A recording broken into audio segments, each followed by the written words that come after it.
Hola, bienvenidas y bienvenidos a el episodio 4 de Reflexiones, Risas y Llantos. En este episodio vamos a hablar sobre lo que no te cuentan de hacer un doctorado, trámites, retos y sueños. Mi invitada es Montse Buenrostro, quien actualmente es candidata a doctora en la Pontificia Universidad Católica de Chile. Esta conversación existe por una razón. Es un camino poco visible y compartirlo abre puertas, en especial para más mujeres en la ciencia y en la ingeniería. Vamos a platicar sobre cómo elegir tu asesor y tema de tesis y por qué las habilidades blandas importan muchísimo, lo duro que puede ser estudiar un doctorado, qué se necesita, qué se recomienda, y también la brecha de género que existe en el mundo académico, incluso en países de primer mundo.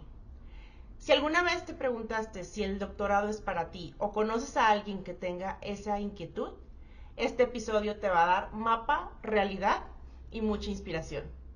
Vamos al episodio.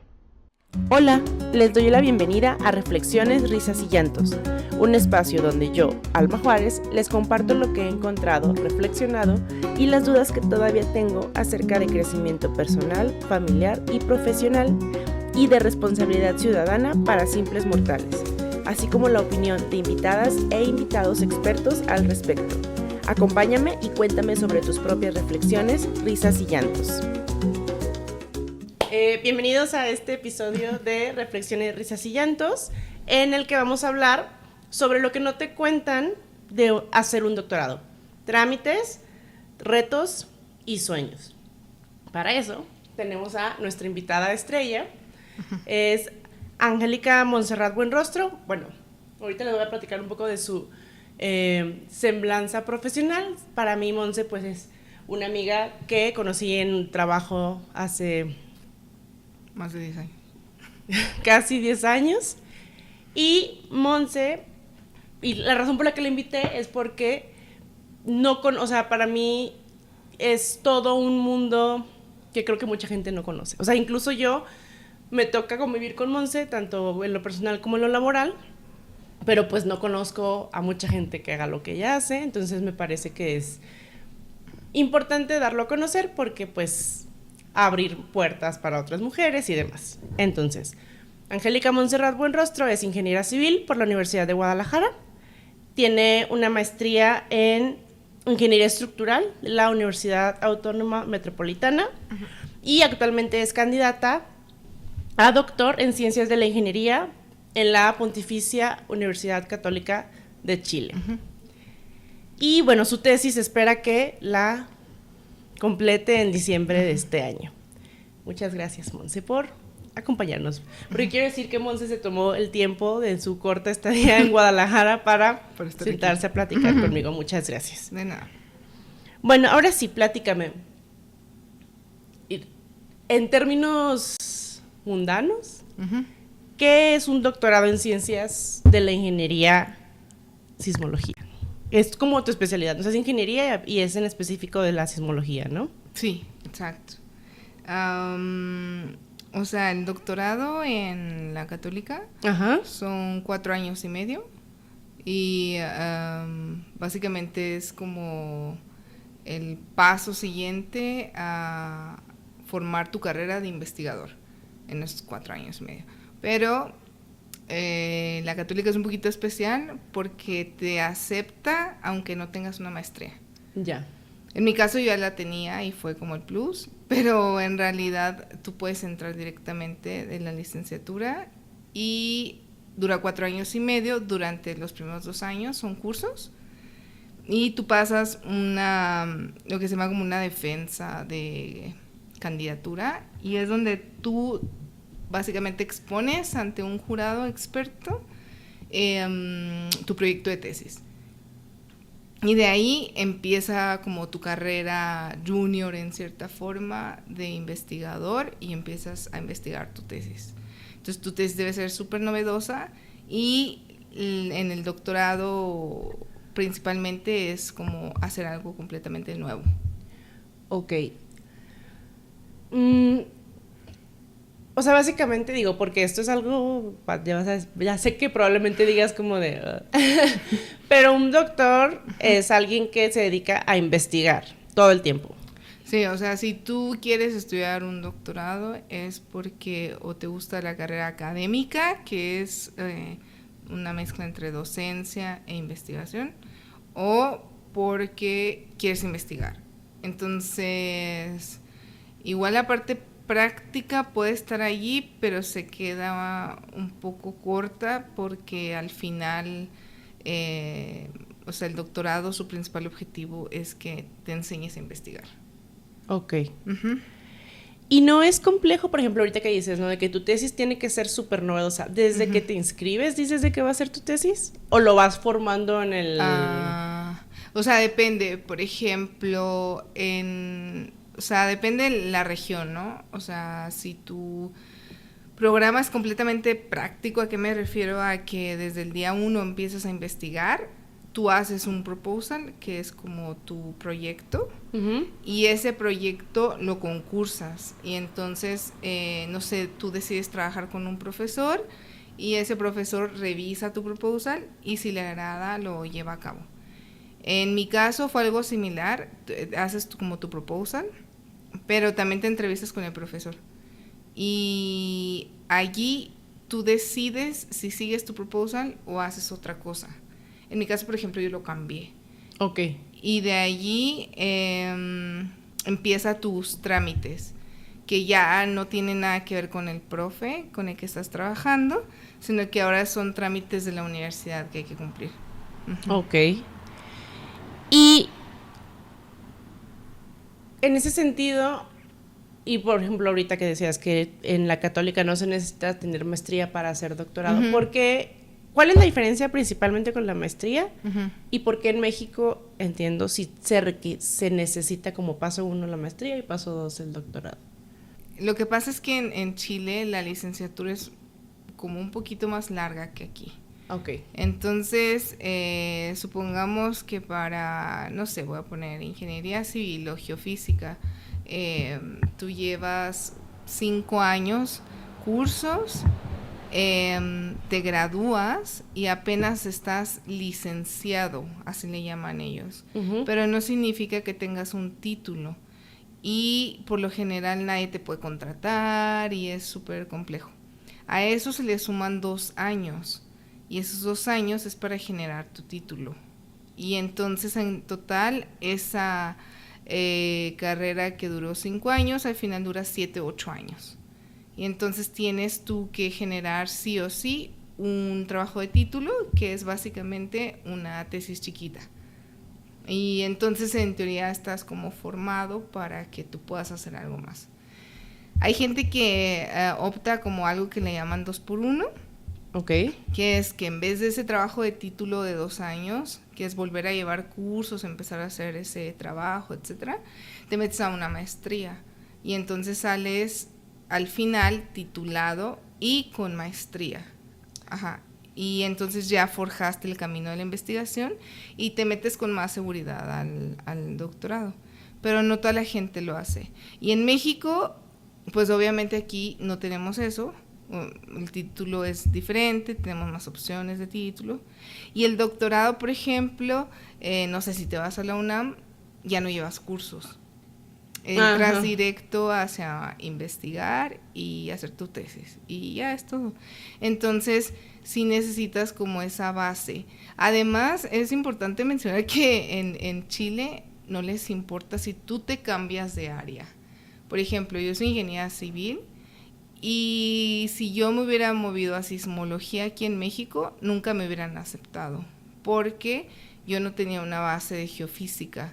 Tendría que haber hecho una maestría o algo en geofísica, o el profe que me aceptara debía de estar como aceptando esas consecuencias. Pero es como muy complejo que alguien te acepte así. Ya.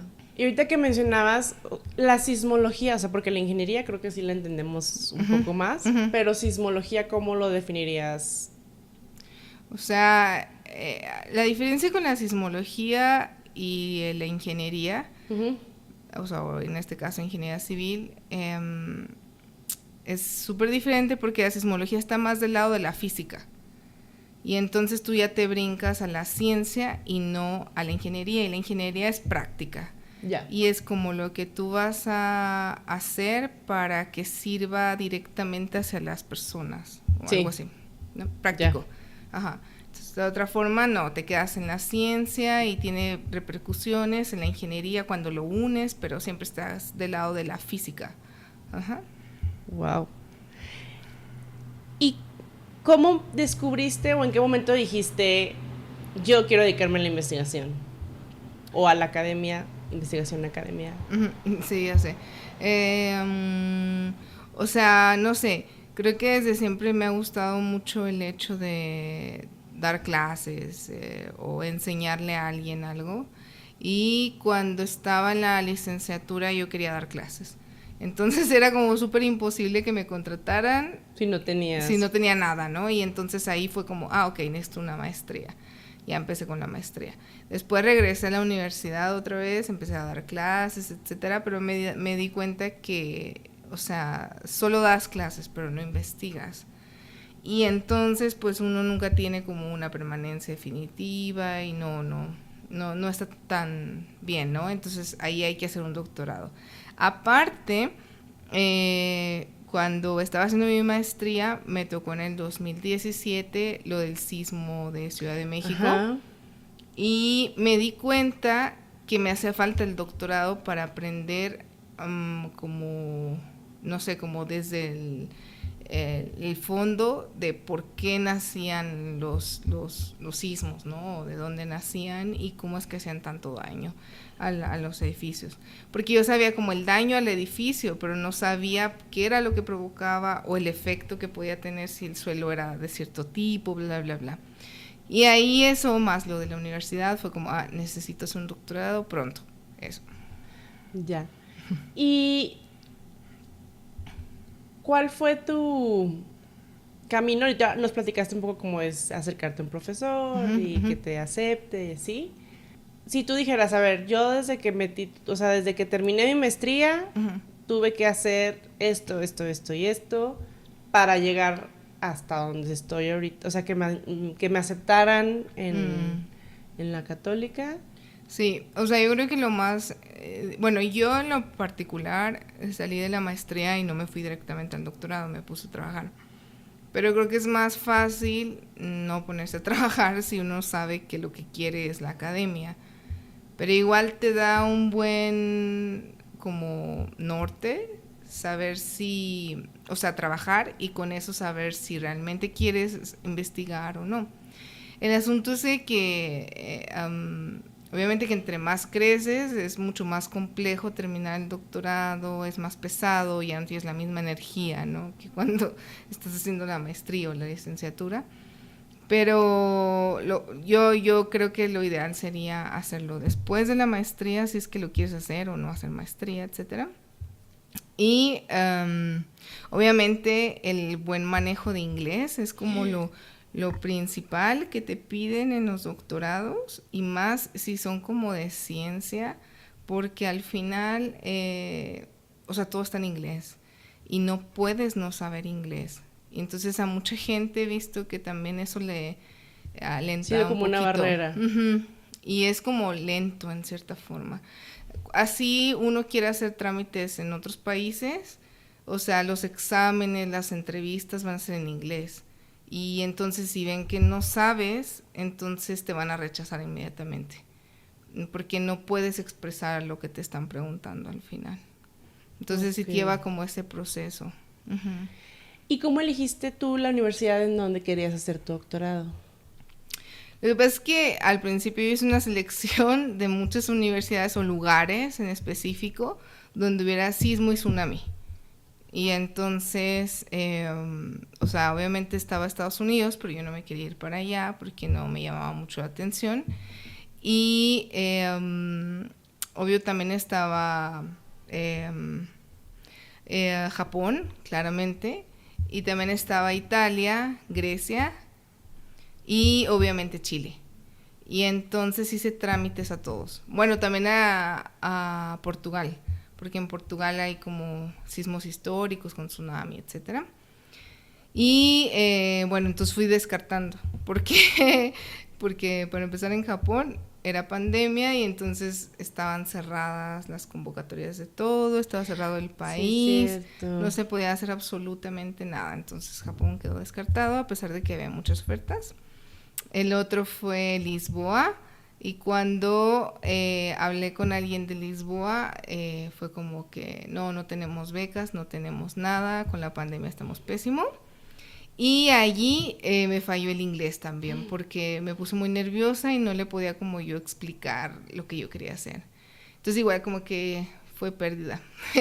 Y la siguiente ya estaba un poco más preparada y fueron en Italia y al mismo tiempo en Chile. Y en Italia había un asunto que daban por cada 15 becas que le daban a los italianos, le daban uno a un externo. Y entonces éramos alrededor de 80 personas peleándonos ese externo y contaba mucho que te hicieran exámenes, entrevistas, bla, bla, bla.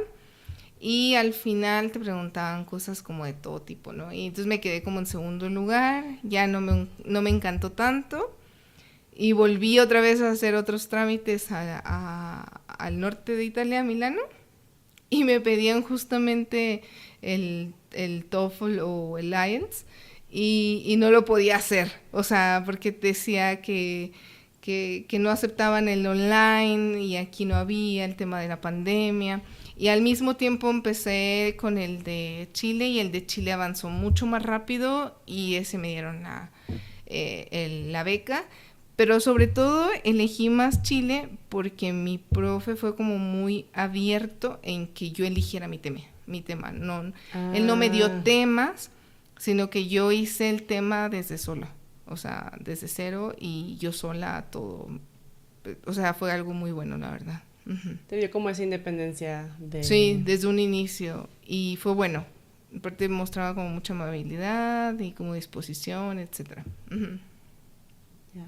Qué padre. Y ahorita que hablas de tu profe, uh-huh, ¿hubo alguien más, o sea, previo, porque ya eso ya ibas encaminada y uh-huh, lograste, ¿no? Pero cuando tú dijiste, sí quiero hacer mi doctorado, alguien que te hubiera inspirado o que hubieras dicho, yo conozco a esta persona y a mí me gustaría hacer lo que ella o él hace? La verdad, no tanto como una persona. Más bien estaba yo un poco perdida porque obviamente yo no soy geofísica, entonces no tenía como figuras marcadas de sismología, porque de haber sabido eso me hubiera, no sé, ido con otra persona, ¿no? Mucho más famosa, mucho más reconocida. Más bien me fui por el tema y quien tuviera esa línea de investigación. Yo aparté a esos profesores y tuve una entrevista con ellos. Esa es como la parte previa. Y de hecho es algo que se aconseja, que siempre investigues un poco al profe con el que vas a trabajar. Que también fue un error mío, porque yo solamente me dejé llevar por el tema, pero en realidad nunca investigué al profesor. Y justo hemos llegado a la conclusión, muchos amigos o colegas, que sí hay que preguntar cómo es el profe, o sea, si el profe es paciente. Exacto, si tiene habilidades blandas, si también es como comprensivo, o también la forma en la que te ayuda o no te ayuda, o simplemente te deja. Todo eso yo nunca investigué, solamente me dejé ir como, hace esto, sí. Me cayó bien, ok, a primera vista sí, y me aceptaron, me gané la beca y ya, se acabó. Ajá. No manches.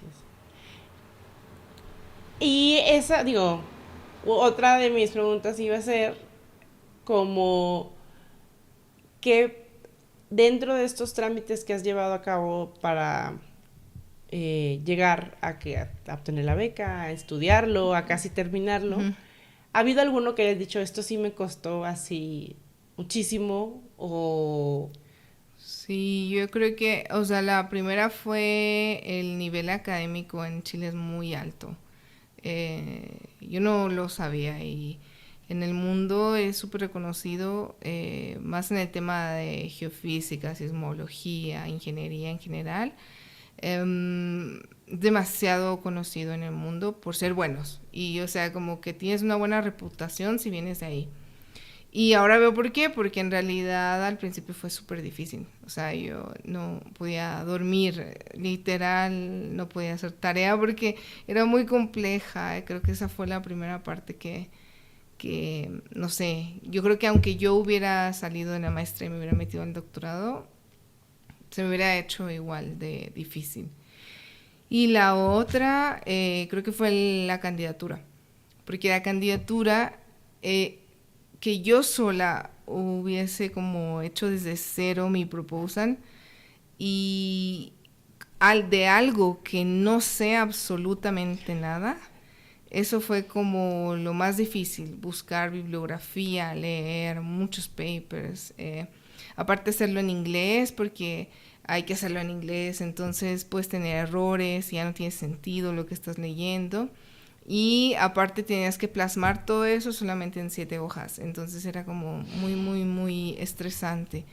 Y exponerlo pues más porque te preguntan muchísimas cosas de fondo y yo no sabía absolutamente nada de tsunamis o no sabía nada de inteligencia artificial, no sabía nada de como sismo en sí, de una ruptura, la energía que se libera, etcétera. Y tuve que estudiar demasiadísimo para eso. Sí. Ya. Y en ese sentido, o sea, me queda claro que el nivel en Chile es alto para todos, pero quien ya hizo su licenciatura ahí trae más bases o siempre es complicado. Por esto también que mencionas que te puedes cambiar como de área. Sí, o sea, por ejemplo, si siempre estás en la misma área y siempre has estado en la misma universidad, siento que no tienes como tanto problema. O sea, o a lo mejor te cambias de universidad, pero estás en la misma área, vas a sentir que a lo mejor es un poquito más exigente, más rápido, etcétera, pero no sufres tanto. Pero sí he visto compañeros que si se cambian de área, sí sufren igual. O sea, tenía compañeros que eran de Valparaíso y su universidad era también es como súper exigente y se estaban cambiando de área a algo totalmente diferente, no sé, de estudiar ingeniería de vientos se iban a biomédica, algo súper diferente y ahí es cuando morían. Sí. Ya, ese es o sea, en general es exigente y pues si no traes un nivel. Un conocimiento previo al respecto, pues sí te va a costar. Sí, es súper difícil. Va. ¿Y cómo le hiciste para irte poniendo al nivel? O sea... De todo. No, creo que fue solo haciendo las cosas. Bueno, igual creo que depende de las personas, pero en mi caso no puedo mentir. Entonces, si alguien me pregunta algo, no puedo, no sé, fingir que sé algo, ¿sabes? Entonces, precisamente para esto de los exámenes de candidatura, de los proyectos de tesis, te hacen muchas preguntas donde tienes que estar súper seguro. Y si ven que no estás seguro, entonces por ahí empiezan como a... Ahí les cargan. Sí. Entonces yo no podía, entonces lo único que hice fue estudiar. O sea, realmente fue estudiar, agarrar papers, estudiar y meter las manos a todo. O sea, ponerme a simular, ponerme a usar códigos de otras personas para entender qué hacían. No sé, fue como muy difícil esa parte, yo creo. Sí, fue súper complejo. Pues felicidades porque las operaste. Sí, gracias. Y tengo una duda. ¿Qué crees que, o sea, aparte de este conocimiento que has generado, qué otros beneficios te ha traído? Digo, todavía no terminas, pero digo, ya con estos años recorridos, ¿consideras que el haber estudiado el doctorado te ha dado? Yo creo que, o sea, lo noté cuando fui a hacer mi pasantía, porque incluso mi pasantía tenía que haber sido mucho antes, pero al final hubo como unos problemas administrativos, el profe que me iba a recibir no me recibió, tenía unos temas. Que es una pasantía. Sí, ya, bueno, empecemos de cero. Una pasantía es lo que le llaman aquí como estadía de investigación, que tú te vas a otro país y la idea es que tú como que te enfrentes al reto de hablar otro idioma, de estar con personas que son completamente diferentes a ti en todos los aspectos y que hagas una parte de tu investigación y que esa parte de tu investigación tenga como un paper como resultado. Y es una colaboración, formes esa colaboración. Sí, quien te recibe tiene, o sea, sacan el paper en común, la católica con ese, a donde vayas. Uh-huh. Ajá. Y en particular ese profe se vuelve como tu profe. O sea, ese que está a cargo de ti y ya, ¿no? Hay personas que no se lo toman tan a pecho y entonces te reciben y todo, pero igual te dejan y te dicen, bueno, haz lo que quieras, ¿no?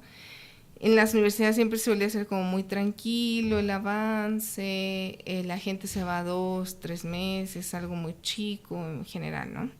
En mi caso, pues me fui casi un año y luego... o sea, me fui a Alemania y me fui a un instituto de investigación. Y ahí las cosas se manejan diferente, porque en realidad hay muy pocos estudiantes de doctorado. Por ejemplo, en ese instituto de investigación al que yo me fui se llama GFZ y es parte del Instituto Helmholtz, de ahí de la zona norte de Alemania. Y... es como el centro de geociencias más grande de Europa, de hecho, y tiene muchas áreas divididas, y cada área es un edificio.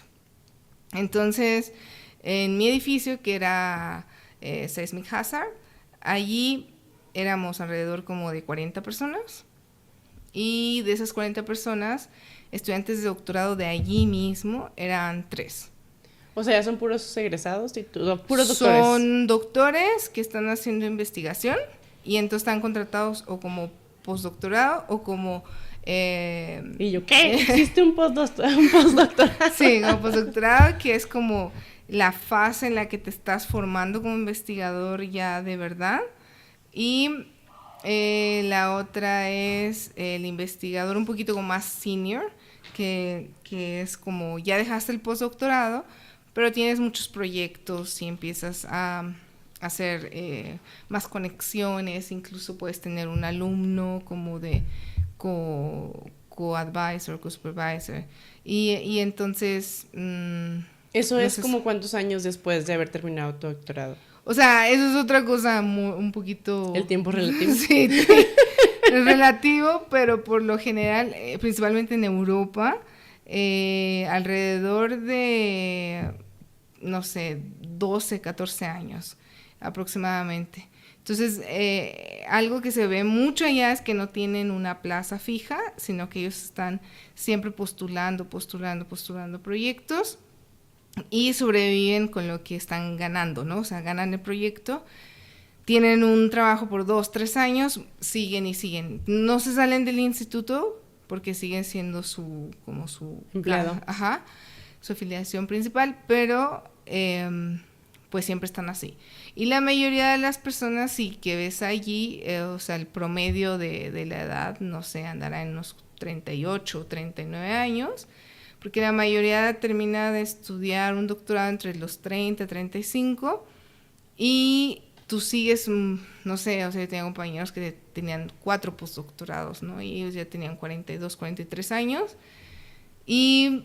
si quieren ya tener una posición, o sea, están llegando casi a los 46, 48 años, incluso 50 años, ¿no? Es como, ahora sí, ya te van a dar una plaza, por así decirlo. Exacto. Entonces, a lo que iba para contestar la pregunta es, cuando yo llegué allí, yo me sentí súper intimidada, obviamente, porque son puros investigadores de mucho renombre, súper citados por el mundo, y la cabeza, o sea, que es como el principal, es Fabrice Cotton, y él es como, no sé... ¿Una celebridad? Sí, básicamente de amenaza en el mundo, o sea, lo respetan demasiado, es francés y entonces Francia tiene muy buena como, no sé, calidad en cuanto a la sismología y más él, ¿no? Entonces al final a mí me daba mucho miedo eso. Y me di cuenta que si no hubiese llegado en ese momento que llegué, creo que no hubiera podido hacer nada de lo que hice, porque me costó mucho trabajo hacer todo lo que hice anteriormente, o sea, la fase anterior en la que yo me fui en Santiago, y sufrí, y yo solo decía, ya me quería ir, ¿no? me quiero ir, ya, pero qué bueno que me quedé, y estudié, avancé, hice mi primer paper, hice muchas cosas, expuse en muchos congresos, bla, bla, y cuando llegué ahí, siento que valió la pena, ajá, porque justamente cuando expuse, mi primera exposición que hice fue como, esto estoy haciendo, esto vengo a hacer, bla, bla, bla. Fue como súper interesante porque todos estaban demasiado interesados y me decían que lo que yo había planteado era algo súper brillante que a nadie se le había ocurrido.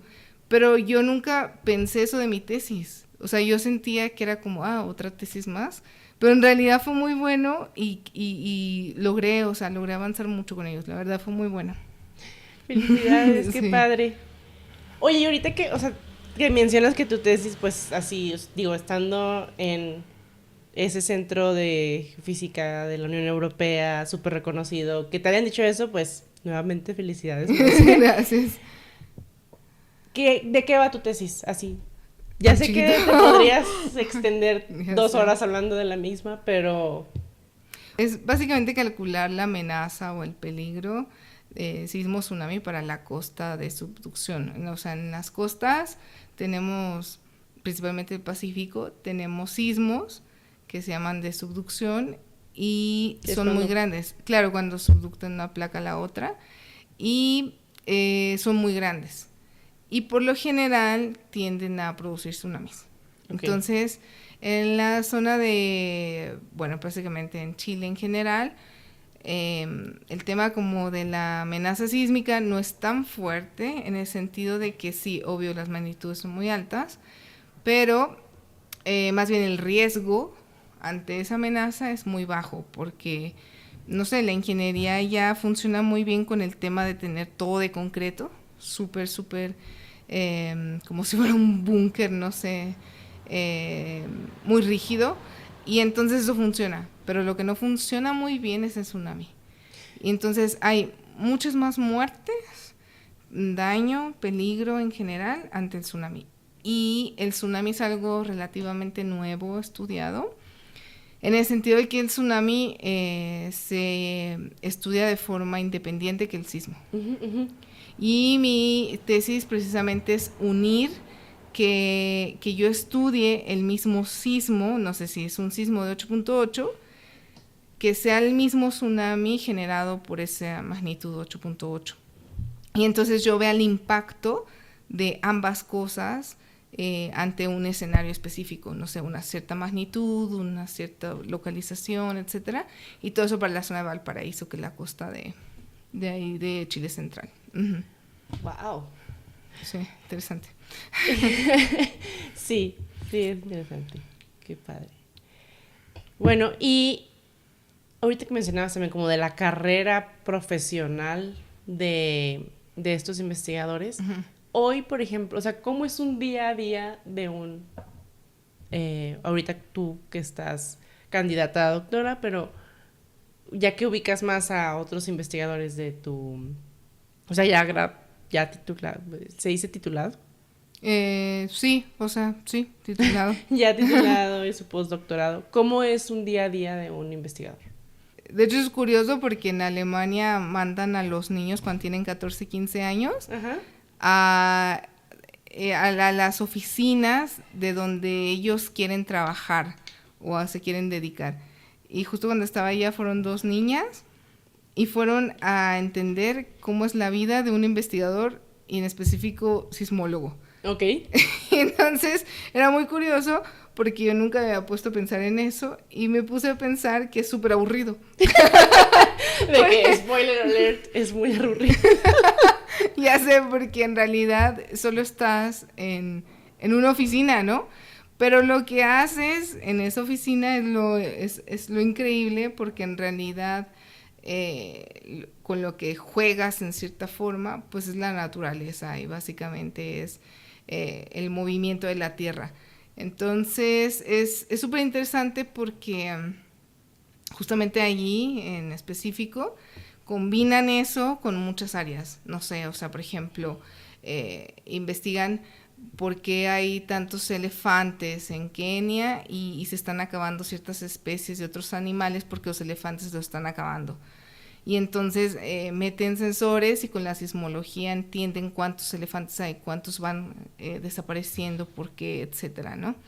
Chistoso. O sea que jamás me lo hubiera imaginado. Sí, o por ejemplo, cómo se deshiela, no sé, los polos, y entonces meten sensores y revisan para hacer como alertas, o también cuánto hielo queda, porque están revisando con imágenes, o con imágenes satelitales, o con sensores, todo eso, ¿no? Entonces siempre hay como una aplicación. Entonces a lo mejor es un poquito aburrido, sí, porque para los ojos de un niño es como, uy, pues gente trabajando, ¿no?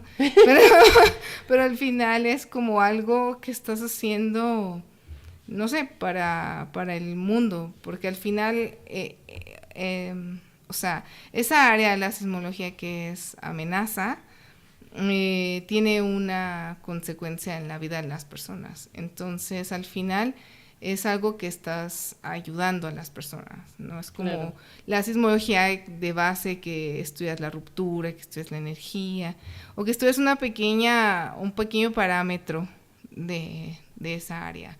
O sea, es algo muy, muy físico y está muy padre, pero al final no tienes esa aplicación con la gente.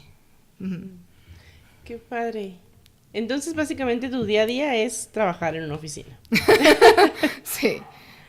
Pero ves el trasfondo, ¿no? O sea, creo que es... Sí, o ir también a los lugares y revisar los sensores, etcétera, ¿no? Pero por lo general, la mayoría del tiempo estás en una oficina. Oye, y ahorita que mencionabas lo de los papers, ¿qué papel tienen? O sea, en todos lados que estudies un doctorado te van a pedir que publiques, supongo. ¿O no? No, ¿O sí? No, por ejemplo, o sea, yo me di cuenta ya en Europa, la mayoría de las universidades no te piden publicaciones, sino que te piden tu tesis y después de tu tesis sacas una publicación. Lo que le importa a mucha gente es que durante el doctorado te enseñes a investigar y es como el inicio de tu carrera de investigador. Y saben que después con el postdoctorado, con la investigación, bla, bla, vas a madurar. Ya. Pero, por ejemplo, ahí en GFZ sí, o sea, era súper obligatorio, pero porque pertenecías al instituto de investigación y a una universidad. La universidad como tal no te lo pediría, pero el instituto de investigación es muy exigente en ese aspecto, porque claramente es tu... tiene que producir. Sí, o sea, y esto aporte al instituto. Y claramente también en las universidades en Latinoamérica, pues por lo menos te piden uno. Y la exigencia va a depender de la universidad. O sea, en México yo me acuerdo que en la UAM sí te pedían un paper o dos, no recuerdo, pero no necesariamente eran de revistas, incluso que fueran en inglés, por ejemplo, ¿sabes? Entonces, en mi caso, sí, para titularme necesito uno, al menos publicado, y 2 enviados.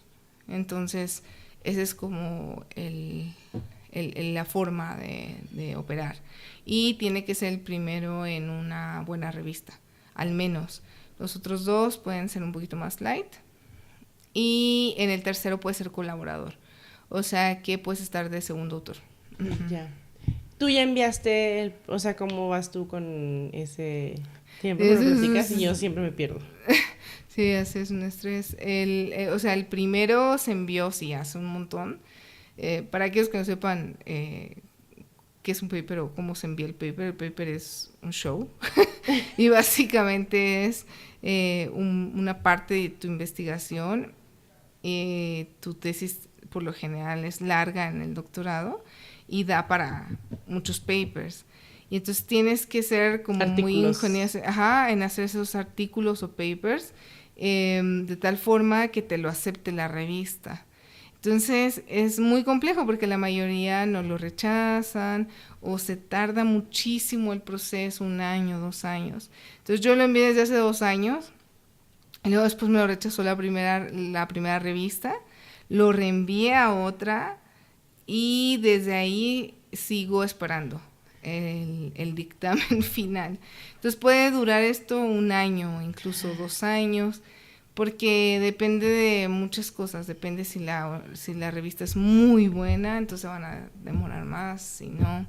Si tu tema es algo como súper novedoso, no sé, acaba de pasar un sismo y entonces lo envías ahora mismo, entonces hay mucha más probabilidad que te lo publiquen, aunque no sea tan bueno, a que si lo mandas mucho después. Porque tienen que cubrir la nota, por así decirlo. Claro, entonces es bien complejo porque al final el proceso es largo y eso es lo que te hace que te alentes en tu tesis. El segundo, pues, o sea, lo tengo en un manuscrito, todavía no lo envío, y el tercero lo estoy haciendo. Pero mi tesis abarca más que 3, entonces sigo en eso. Y entonces, pero sí dependes de que se publique alguno. Sí, se tiene que publicar uno sí o sí, y si a esta altura me lo rechazan en el primero, es la muerte porque hay que volver a enviarlo a otra revista, y el segundo hay que apurarse a enviarlo ya para que se pueda aprobar. Pero lo que haces es como que compilas todos los papers, le metes una introducción y una conclusión y eso es tu tesis final. Ok, bueno, o sea, avanzas también en ese sentido. Sí. Ya.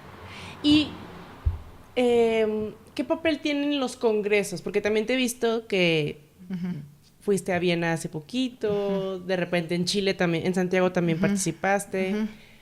¿Qué son obligatorios?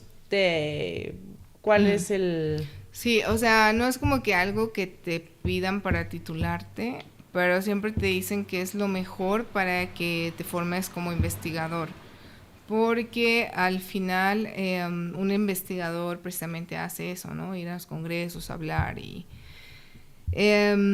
por otro lado, la misma universidad siempre te apoya y te da fondos. Okay. Y entonces los fondos es muy bueno si tú te vas y haces ese tipo de inversión que es ir a congresos.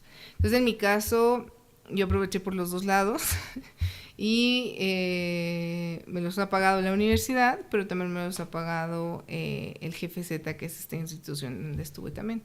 Entonces es algo bueno. Además te ayuda mucho a hablar en inglés y expresarte y tener confianza como en responder, en hablar, no sé, no intimidarte tanto como con la gente que es un poquito más elite que tú. Y no sé, o sea, eso es algo bueno. Igual te dan mucho retro, o sea, te dan mucha retro. Ahora hablando como mujer, ¿ves alguna diferencia en cuanto a, o sea, si eres hombre es más sencillo, o en ese mundo que es de investigación es como de no importa, no hay ninguna brecha de género? O sea, de hecho sí, me pasó algo muy curioso que en Alemania justamente hicieron como, de hecho una chica mexicana, era una de las directoras, era directora, era como cabeza principal de diversidad e inclusión, e hizo no sé, como un tipo meeting donde estuviéramos mujeres y pudiéramos, o personas que se identificaran como mujer también, y que pudiéramos como hablar de lo que pasaba con el tema de la investigación y nosotras. Y también hacer como estos eventos, unirnos más, comer juntas de vez en cuando, etcétera. Y fue muy bueno porque lo empezamos a hacer, pero muy malo porque entonces los hombres empezaron a oponerse. Y fue súper loco porque la mayoría eran alemanes, algo que no esperaba yo. y empezaron a decir que por qué íbamos a hacer esto si al final necesitaban un hombre que dirigiera las cosas, porque nosotras no íbamos a poder, y que por qué excluíamos a los hombres, que entonces no estábamos siendo incluyentes y diversos. Pero decía, pero es algo para mujeres y quien se sienta o identificado con mujer, o sea, estamos siendo ahí incluyentes, pero al final ellos empezaron a poner muchos peros, empezaron a enojarse y empezó a suspenderse un poquito esa actividad. Y en realidad lo único que se hacía era como si querías almorzar o comer con las chicas, pues. Y lo que se trataba básicamente ahí era eso, o sea, hablar básicamente de cómo te sentías. El tema de que muchos estaban con niños chiquitos y que pudieran hablar como es que no, o sea, a mí no me da tiempo estar haciendo esto, y el niño, y algún consejo o a lo mejor pedir más prestaciones para ser, pues no sé, ser científica, pero también ser mamá o ser, no sé, miembro de la familia, etcétera, etcétera. Era algo súper bueno, pero ahí sí me di cuenta que era todo lo contrario que Chile, porque en Chile, si bien sí son un montón de hombres, siempre demuestran como muchísima apertura a las mujeres, y eso es algo que yo decía, pero pues sí es Latinoamérica. ¿De qué? ¿En qué Latinoamérica estoy? Sí, pero entonces acá en Alemania, cuando ya empezaron todos ellos, pues para mí fue muy sorprendente de que siempre los hombres son los que tratan como de dominar en esos aspectos. Entonces, ya de por sí aquí sí o sea, aquí en México totalmente, ¿no? Aquí en México es súper, súper notorio que si tú eres mujer y tú estás haciendo algo relacionado a estos temas, siempre eres como aminorada, ¿sabes? Es como, ok, tú no sabes, a lo mejor va a haber otra persona al lado de ti que no sabe absolutamente nada, pero es hombre y a lo mejor van a confiar más en él, ¿no? Y eso pasa mucho. Sí. No puedo creer que lo hayas visto más en Alemania que en Chile. Sí, fue algo raro. O sea, que se pusieran a juntar firmas para que los incluyeran, o los incluyeran. Pero decían como, no, o sea, ¿qué caso tiene esto entonces? Si vamos a incluir a los hombres, y entonces va a ser una reunión normal, ¿no? Uh-huh. Ay, Dios. Y decíamos que, bueno, la parte de las mujeres científicas. Yo tengo una duda. Uh-huh. ¿Cambia mucho el hacer investigación de, por ejemplo, ciencias de la salud, de derecho, de economía, o es casi el mismo proceso, lo único que cambia es el tema? Sí, o sea, depende también de la universidad y del área, obviamente, pero por ejemplo nosotros como 2 años estuvimos en común con todos los de doctorado. Entonces, ahí tenía compañeros desde psicología, pedagogía, no sé, derecho, historia, filosofía, etcétera. Y entonces teníamos en común que sí, obvio, es súper pesado, pero, por ejemplo, como todos aquellos que eran como un poquito más de ciencias sociales, sus papers ya no eran en inglés, eran en español, por ejemplo. Yeah. Por ejemplo, como alguien que estudia lingüística, ¿sabes? No tiene tanto sentido publicar en inglés, o sea, no.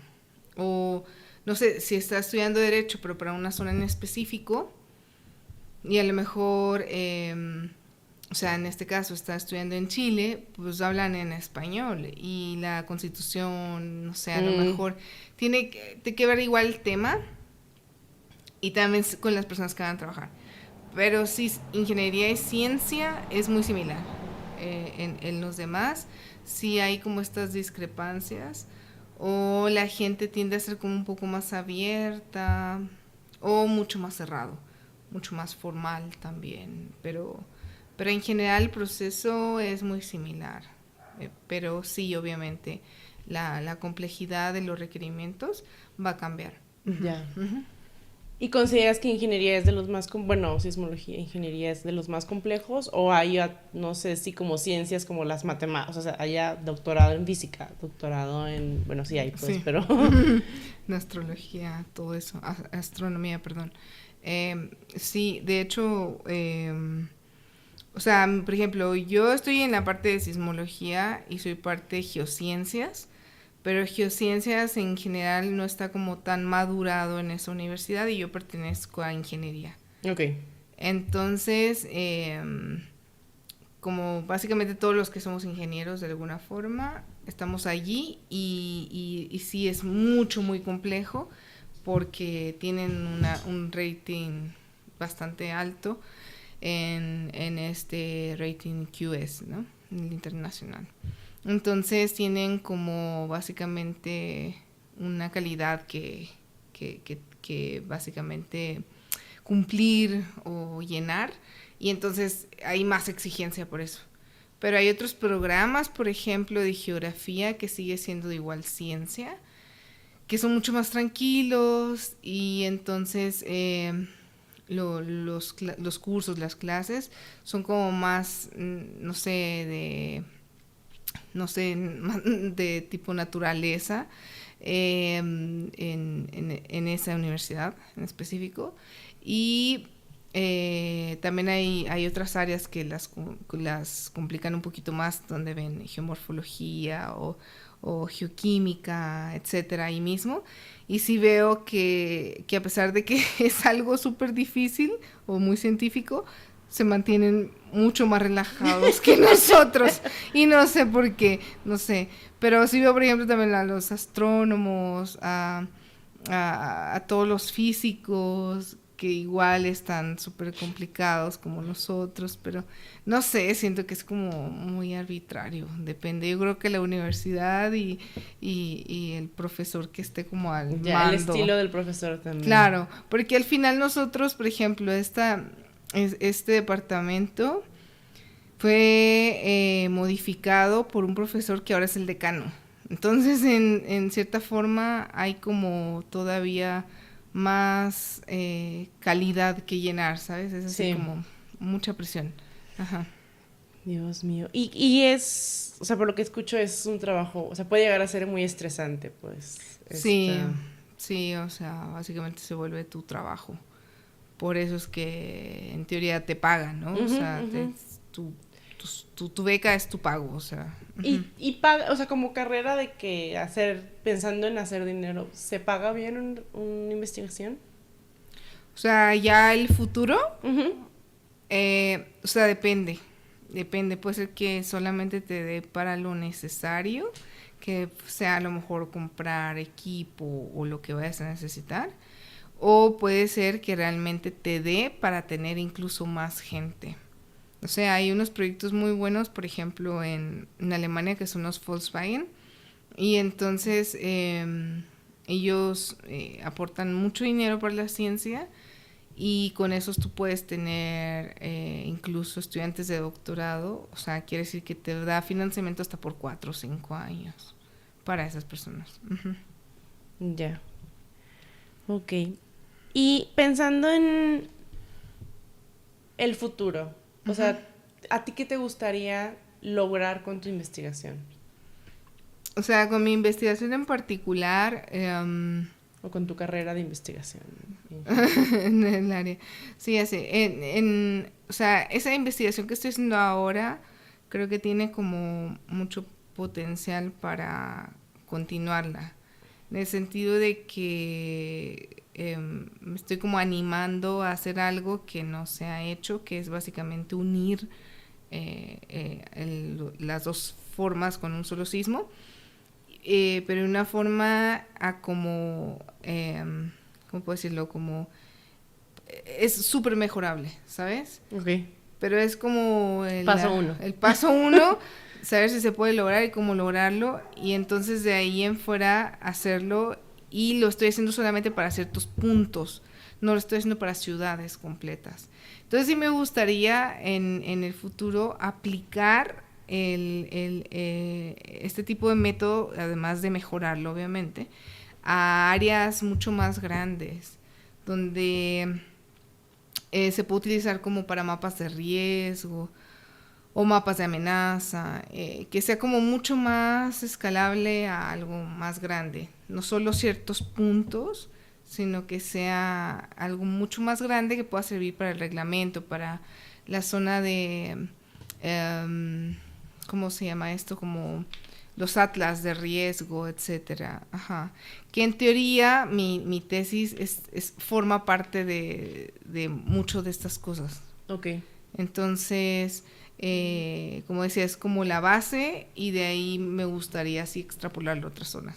También, o sea, mi idea es en algún momento también aplicarla a las costas de Jalisco e identificar más o menos cómo sería esa amenaza provocada por ciertos sismos en esa zona. Uh-huh. Qué padre. ¿Y te ves que seguir viajando, haciendo otra pasantía? Sí, dije pasantía hasta sí. día. Ajá. O sea, ¿por estos 6 meses? No, digo, o sea, estoy pensando como de Monse en años. Ah, ya. Me gustaría... O sea, sí, la idea es como... o sea, si eres investigador, te recomiendan que siempre estés como yendo a muchos lugares para conseguir colaboraciones. Ok. Y entonces es algo muy común esto de los invitados, que es como yo estuve en lo de la pasantía. Te llaman como un guest. Y entonces te aceptan en una universidad o en un instituto y por ciertos meses colaboras con alguien. Entonces eso es como lo más común y te recomiendan que lo hagas cada 2 a 5 años aproximadamente en ciertos lugares, ¿no? Hay otros que es como cada 5 años 1 año que te vayas. O también le llaman sabáticos a los académicos, ¿no? Si ya estás en una universidad como tal. Obviamente me gustaría estar en una universidad, eso es lo que siempre me motivó a esto. Y justamente lograr esa parte de la investigación junto con la academia y obviamente esto de hacer colaboración con mucha gente del mundo, porque están súper interesados. Al final las zonas donde hay más riesgo en general pues son estas zonas de América. En realidad en Europa puede ser mínimo el efecto, ¿no? A menos de que estés en Italia, que puede ser un efecto bien grande, pero siempre tienen mucha investigación y muchas personas allí, ¿no? Ya, acá es donde más se requiere, por así decirlo. Exacto. Ok. Pensando en la Monse que empezó el doctorado, ¿hay alguna idea o algo que tú hayas, o sea, que haya cambiado en ese tiempo de que yo pensé que esto iba a ser así y resultó que era diferente? Diferente. Sí, o sea, definitivamente cuando yo entré, yo entré y ya tenía urgencia de salir. Entonces ya fue como que yo dije, quiero salir lo más rápido posible. Pero me di cuenta que me hacía falta mucho y que necesitaba estudiar, necesitaba tomar más cursos. Entonces, no fue así. Y en algún momento cedí y dije, ya, que sea lo que tenga que ser. Basta. Sí, no puedo presionar así porque nunca voy a terminar, ni termino y solo me agobio. Entonces, creo que eso. Y por otro lado, lo que mencionaba anteriormente, como esto de los temas de los profesores, etcétera, es súper complejo porque cuando tú estudias un doctorado, en realidad estás trabajando, no estás ya estudiando, ¿no? En la parte de investigación. Y tu colega más cercano, pues es tu profesor y estás todo el tiempo con él. Y entonces eso puede ser difícil si él está pasando por algo difícil, ¿no? O ella. Y entonces yo creo que no me esperaba que mi profesor de repente sí tuviera como estos temas como un poquito como de control de ira o cosas así, de que se estresaba demasiado y explotaba o no sé, como un poquito más ese control interno. Nunca lo esperé hasta que me tocó y fue difícil igual. Sí, porque no puedes como botarlo y ya, ¿no? No, no es un trabajo, o sea, es un trabajo, pero a la vez no tanto, porque tienes un contrato de ciertos años, pero no puedes irte antes. O sea, si te vas, pues es como infringes un difícil. contrato y traen consecuencias. Claro, claro, el tema de que te paguen, pues tienes que regresar todo lo que te pagaron básicamente, y obviamente pagan tu universidad, y en mi caso la universidad es súper costosísima, entonces, o sea, sí hay que pensársela 2 veces, y además de que uno quiere hacer el doctorado, o sea, no está ahí como por compromiso, entonces, uh-huh. Sí, te quitan un proyecto personal en caso de que digas ya no lo voy a hacer. Exacto, eso. Wow. Y ahorita que mencionabas de costos, o sea, siempre tienes que buscar una beca, no hay manera que tú digas, ay, mis papás me lo van a pagar, o sea, a menos de que sí. tengas muchísimo dinero. Lo que pasa es que, de hecho, justamente eso dice todo el mundo, ¿no? Es súper raro que tú hagas un doctorado y tú te lo pagues. Eso sería como lo más loco que podría pasar, porque en realidad tú estás dejando de hacer algo, ¿no? Y que es trabajar. Entonces, cuando un doctorado empieza su carrera, significa que la universidad va a tener como cierto puntaje o ciertos puntos a favor por recibir una persona en doctorado, que lo que publique, entonces eso va a repercutir en algo muy bueno en la universidad, en los profesores, etcétera. Entonces es raro, es más bien que invierten en ti, pero sabiendo que va a haber algo bueno en consecuencia. Algo un retorno de la inversión. Exacto, básicamente eso. Entonces es súper raro, súper raro. Uh-huh. Ok. Y, por ejemplo, en México, uh-huh, sé que, o sea, yo como profesionista promedio de México, uh-huh, sé que últimamente los apoyos para estudiar doctorados, uh-huh, para estudiar, incluso creo que desde maestrías, uh-huh, ¿existe todavía? O sea, si ya era complicada, ¿es más complicado ahora? ¿O cuál es la situación de la investigación en México? O sea, anteriormente era buena en cierta forma, en el sentido de que siempre había estos como fondos de CONACYT y te apoyaban en maestría y en doctorado, incluso creo que postdoctorado también, y existía de que si te ibas al extranjero o nacional. Siempre fueron súper chicas las becas, en el sentido de que sí, obvio, te pagan todo en la universidad, pero lo que te pagan mensualmente no es para que puedas tanto, claro. Entonces había que conseguirse otra beca y era muy accesible. Para ganártela era muy complejo. Y luego, cuando fue el periodo de AMLO, se eliminaron las becas para doctorado, no recuerdo si para maestría, porque de hecho yo no pude aplicar a ninguna de esas. Y después entonces volvieron hace poco. Bueno, de hecho creo que también fue con AMLO, pero la parte última volvieron.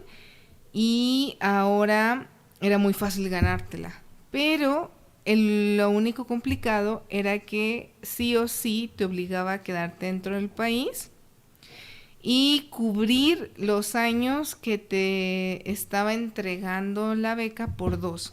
Y al final eso no era tan retribuible porque tampoco te daba mucho dinero. Entonces era como, estoy obligada a volver y sabiendo que no me está pagando mucho, ¿sabes? Será un costo muy alto para el beneficio que te da. Exacto. Entonces sí hay, y también son compatibles con tus beneficios. O sea, si yo hubiese querido, yo hubiera postulado a la CONACYT teniendo la NID, que es la que tengo, y me hubieran dado el apoyo, pero automáticamente hubiera entrado en ese como acuerdo de estar aquí. Ajá. Y si me tardaba más en titular, igual tienen sus problemas, etcétera. O sea, no es tan sencillo, pero igual hay, y te puedes ir. O sea, eso no hay problema. Ok. ¿Y en otros países existe, como aquí entiendo que está el Sistema Nacional de Investigadores, y tienes como niveles, y eso también existe, por ejemplo, en Alemania, ahora que estuviste en el centro de investigación, o eso es algo muy mixta? Sí, no, casi no hay. Por ejemplo, en Alemania Yo no supe que existiera algo así. Igual pregunté y me dijeron que no. Me habían dicho que algo estaban planeándose en Francia. En Francia hubo ahora como un estilo de revolución en cuanto a todo esto, lo que está pasando con Trump, y dijeron, nosotros íbamos a apoyar a todos los extranjeros que quieran estudiar aquí o que quieran trabajar aquí como investigadores, etcétera. Y creo que con ellos sí está habiendo algo así.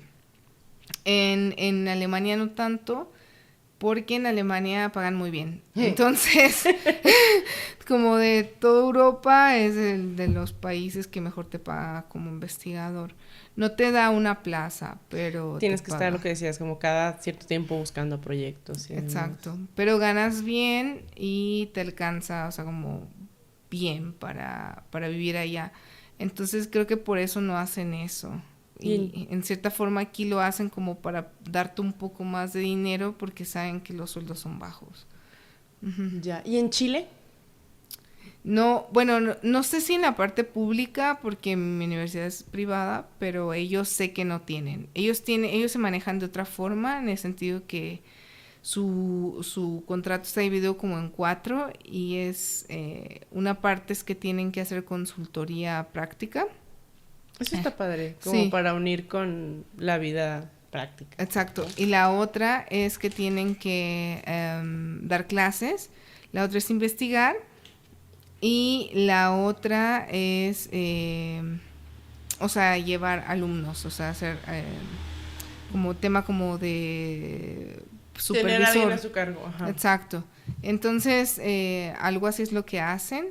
Y sé que sí reciben como extra de estas 4 componentes que tienen.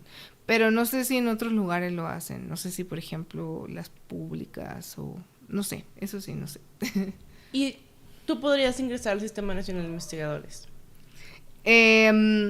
Sí, podrían entrar si estoy en México, afiliada a una universidad de México o afiliada a un centro de investigación en México. Y no importa que estés fuera, puedes hacerlo. Pero si estás fuera y no tienes nada en México, si no estás afiliado a algo en el extranjero, no puedes acceder. Ya. Ok. Y bueno, ya casi para cerrar, si tú tuvieras que darle un consejo a alguien, y en específico a una mujer que esté pensando ser investigadora, ¿cuál sería? O sea, dependiendo si está como en nivel licenciatura o nivel maestría, o sea, yo diría que lo que tiene que ir revisando es si quiere hacer realmente un doctorado y evaluar sus opciones, ¿no? A veces siento que, no sé, no sé si es en México o si es en Guadalajara en general, no sé, pero me pasaba, por ejemplo, que uno no se da cuenta de las convocatorias o no se da cuenta en dónde buscar o no sabe dónde buscar. Y la idea es que, o sea, uno tiene que literal sumergirse a las páginas web de las universidades y revisar las convocatorias de los doctorados. Y lo ideal sería revisar esas convocatorias y analizar en qué tema te quieres especializar, básicamente. Y obviamente buscar al profesor ideal, investigarlo, a lo mejor hablar con un alumno de ellos, preguntar cómo es, a lo mejor ver un poco su historia. Muchos de ellos tienen LinkedIn, ¿no? Entonces también puedes indagar un poco en eso y ya sumergirte en ese tema. Lo que sí es sí o sí inglés y pues un inglés académico, o sea, más que un inglés tradicional. De Netflix, de las series de Netflix. Sí, sí, o sea, veo eso es súper, súper útil, pero el hecho de que tengas que exponer lo que tú quieres hacer y que te entrevisten y tú puedas decir cosas académicas en inglés sería lo más ideal. Bueno, y otra cosa importante, creo que es la más importante de todas, como ponerle o sea, saber y estar conscientes que le vas a poner pausa a tu vida un rato. O sea, decir como, no sé, a lo mejor estás trabajando o a lo mejor estabas estudiando la maestría o la licenciatura, no sé, y estás cansado, ¿no? Y dices, no, ya necesito dinero, quiero trabajar, bla, bla. O sea, el doctorado no te va a dar dinero. Y entonces vas a tener que ponerle un poco de pausa a ese tema y dedicarle básicamente todo tu tiempo al doctorado o la mayoría de tu tiempo. Eso es importante. Sí, porque uno pensaría como que puedes manejar las cosas o vas a volver a esa vida de estudiante, pero en realidad no eres un estudiante normal y la mayoría del tiempo estás solo. Entonces, le pones una pausa literal a toda tu vida. Si te vas al extranjero, pues ya no estás con tu familia y estás entregado básicamente a eso por 4 o 5 años. Y obviamente tus expectativas como de salir, sigo un poco más de vida nocturna o amigos, etcétera, es como un poco más tranquila. Y obviamente el tema financiero, pues tienes que ser súper, súper organizado con que lo que vas a recibir es lo que vas a gastar. Pero es raro que algo puedes ahorrar a menos de que tengas más ingresos, etcétera. Ajá, sí. Y algo en lo personal, o sea, digo, no solo es el reto del conocimiento, por lo que entiendo, es también un reto de decir, mi vida personal se torna a el doctorado. O sea, es eso y ya, sí, básicamente es como tenerlo en la mente todo el tiempo. O sea, aunque tú estés trabajando, aunque tú hagas otra cosa, en tu mente siempre está que tienes que cumplir eso y que todos los días te vas a levantar y vas a hacer lo mismo, ¿sabes? O sea, son proyectos tan largos que el avance que tú puedes tener diario es mínimo. Entonces, básicamente está en tu vida todo el tiempo. Wow. Bueno, Monsi, recuérdame qué es lo que más te gusta a ti el doctorado. O sea, como, porque obviamente para hacer todos estos sacrificios, pues debe de haber una razón. Sí, ya sé, primordial, ¿no? Ajá, porque pues tanto sufrir, ya sé. Recuérdame la parte bonita. Ya sé. Yo creo que la parte más bonita es justamente eso. A mí es lo que me gustó, como volver a empezar. A mí siempre me gusta volver a empezar. Y siento que volver a empezar como que te activa y aprendes muchas cosas nuevas. Y entonces creo que eso fue lo mejor, volver a empezar, volver a aprender. Que, no sé, sales a lo mejor de la licenciatura o de la maestría, estás trabajando y entonces sientes que ya... ¿Qué más? Ajá, y que, o que eres como súper profesional y que, no sé, puedes hacer todo, ¿no? Porque llegas como a una tipo rutina y así, ¿no?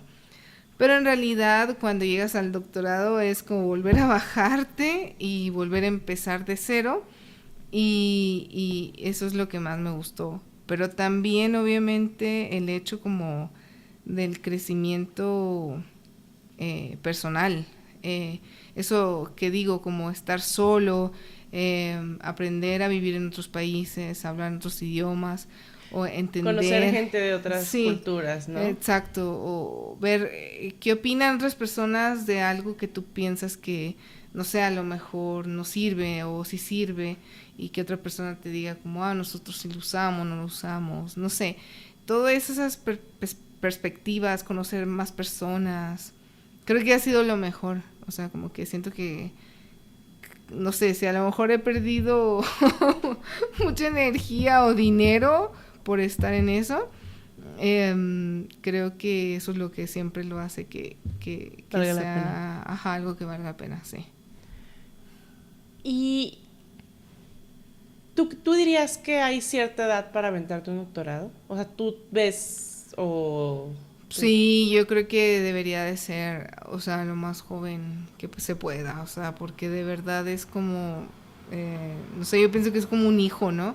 Y entonces entre más joven estés, O sea, más enérgico estás para hacerlo. Si lo haces como en una edad mayor, a lo mejor vas a tener la madurez de afrontar todo mucho más fácil, pero la energía o los conocimientos, la tecnología, no sé, va a ser mucho más complejo para ti en esos aspectos. Ya. Ok.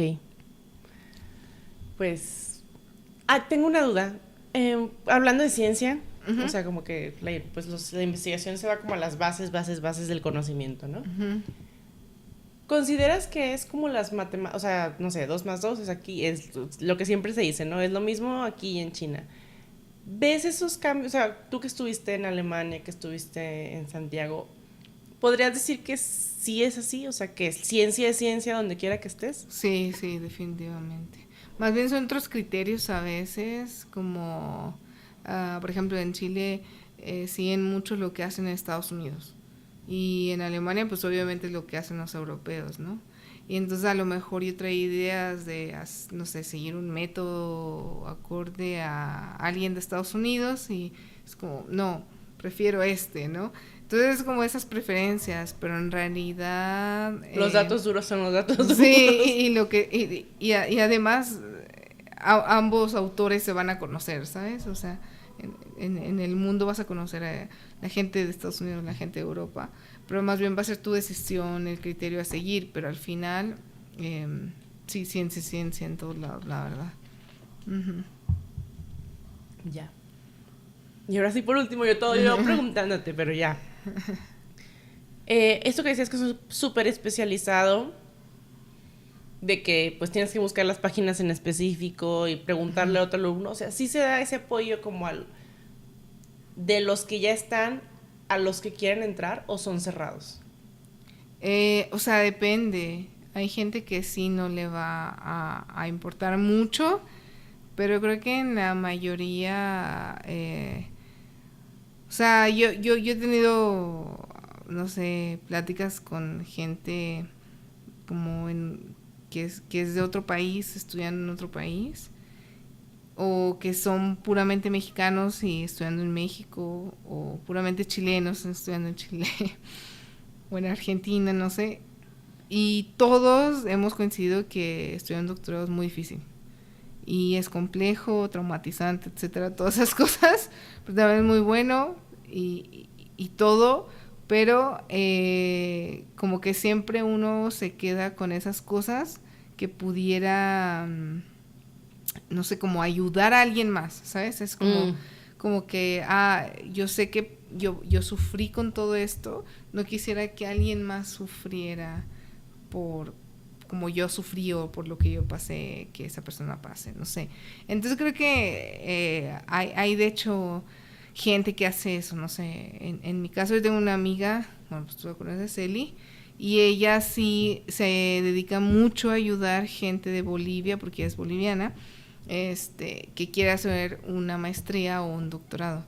Y entonces creo que sí, en Instagram, hizo un Instagram aparte y Qué le puso padre. con su universidad. Ajá, y entonces ahí ayuda, ¿no? Entonces yo creo que sí hay gente, o sea, y sí hay quien te pueda ayudar. Lamentablemente las universidades no te ayudan mucho, pero hay universidades que sí te ayudan mucho a que entres a sus universidades y entonces te apoyan en todo. Ya. Me suena mucho como a un artista, a un atleta de alto rendimiento. O sea, tu vida se vuelca a eso. Pero creo que a diferencia de los atletas, o sea, como que su periodo de cuánto tiempo pueden ser nadadores Sí. olímpicos está corto. Pero la vida profesional de un investigador es... Sí, o sea, es más bien, acá es al revés, o sea, uno empieza grande y perdón, como tu peak es todavía más grande, o sea, los 50, 60 años, no sé. Ya. Muy bien. Pues muchísimas gracias, Monse. De verdad que, pues, por compartir conmigo, y espero que esto también le sirva a alguien que no tenga en su radar esta posibilidad como camino de vida, y pues que cada vez sean más mujeres investigadoras unidas y abriendo camino para otras, ¿no? Sí, ya sé. Bueno, muchas gracias por invitarme. Gracias. Y felicidades nuevamente. Gracias. Gracias por acompañarme en este capítulo. Si te gustó, compártelo con quien creas que pueda ser de interés y forma parte de la comunidad, siguiéndome en @reflexiones, risas y llantos en Instagram, YouTube y en tu plataforma de streaming favorita. Quiero escuchar qué te pareció y de qué temas te gustaría que hablara. Hasta la próxima.